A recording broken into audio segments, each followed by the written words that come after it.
The Far Star Company presents Coffee and Blood, Love Letters Between the Dead, Volume 1, The Dead Have Needs Too, from Chapter 1, from Olya. Thanks for the reply. I didn't believe that you will answer me, but I hoped. I had never had such experience before this, and it is all so strange, so new, but everything can be a first time. I think it is very exciting to have threesome sex, but I thought about your letter, and when I read this one and the same question emerges in my head. Are you not afraid to catch some illness from permanent partner? You understand what I am talking about. I would love to know you better, your lifestyle. It is very important to me. Waiting for your letter, darling. Olya. And so our life together began.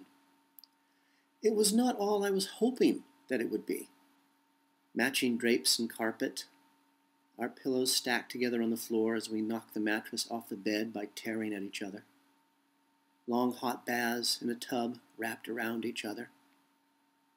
But for having been invisible for 31 years, this was as close to heaven as I had ever been. And there was no problem about what my friends thought about this. I didn't have any. The people at work were the closest things to friends I had, and they only remembered me when they had work for me to do. Well, what I mean to say is that when they had their own work that they couldn't do because they were too lazy, too stupid, or too hungover, then they would remember me. And the girls in the office were far worse than the guys. The girls are what we call token lesbians. They decide to go gay because it gives them social status in their little group of clucks.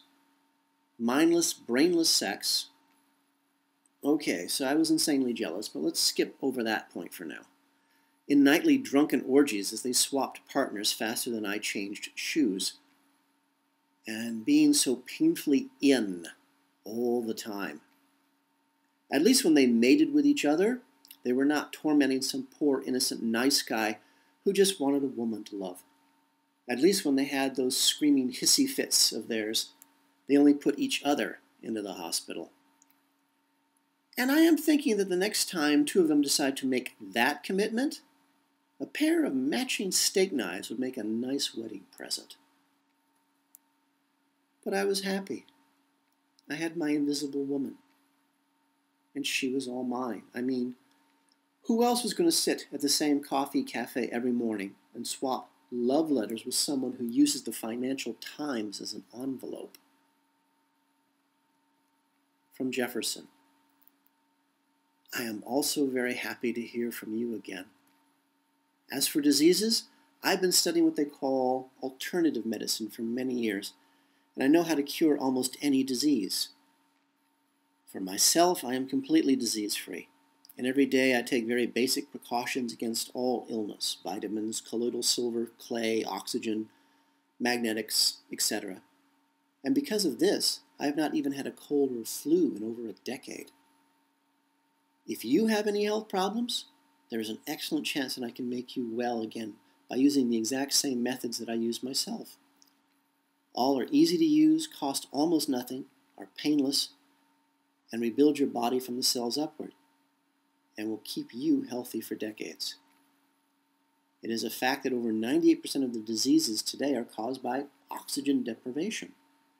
The atmosphere of our planet once had a very high oxygen content of almost 50%, but today it is down to less than 11%.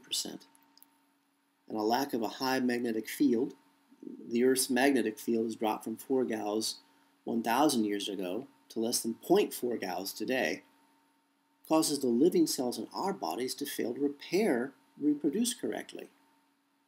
Both these problems are easily solved. So disease is the least of our problems. Our main concern should be, are we compatible? Are our goals the same? Do we share the same outlook on our lives together? Can we share our lives together with other beautiful women? Variety will keep our lives interesting, and we will keep each other in our hearts. Jefferson.